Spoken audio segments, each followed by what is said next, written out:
particular, that we hit the energy and commodity sectors hardest, just when their market valuations are falling, is not just wrong.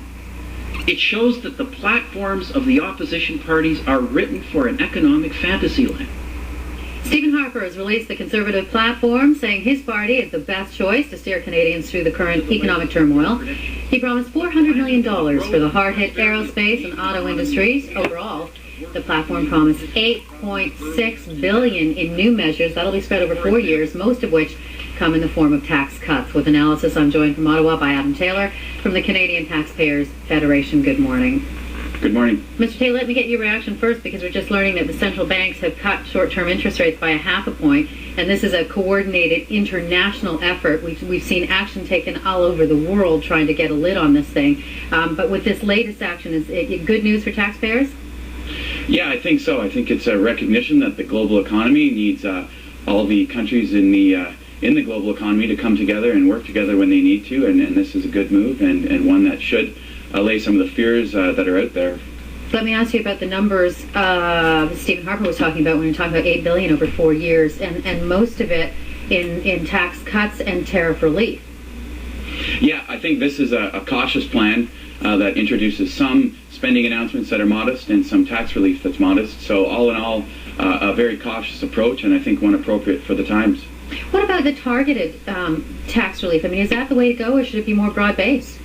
Well, our organization has always argued that broad-based tax relief is certainly the way to go. Targeted tax relief is something the Conservative government has done since it took power. We haven't always been supportive of that. So we do believe that broad-based tax relief, giving all taxpayers back money, is a better approach, definitely. Do the numbers work, though? When you look at the forecasting that was based on growth guesstimates previous to the credit crisis, previous to the stock market plunge, how does that work if those models are based on numbers that no longer may exist? I mean, they're changing.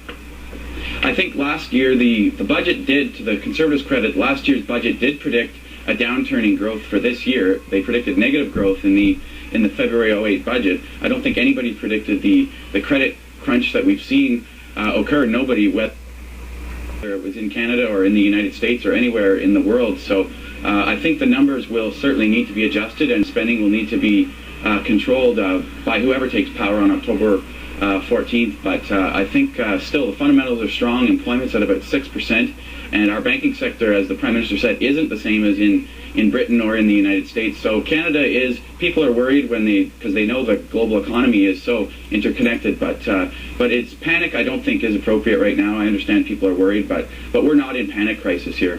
When you look at all of the different plans from all of the different leaders, is there anything missing? Is there something that you would have liked to have seen at least somebody have in their plan? Yeah, we think debt relief has not been talked about in this election. It's interesting. Our national debt is $455 billion, and the largest single expenditure of the federal government is to service that debt, paying the interest, which is $32 billion a year. So we would have liked to have seen more talk about that, because I think as we progress and start to think about future generations, the debt question needs to be addressed by a major political party. Adam Taylor, thank you for your time this morning. Thank you very much.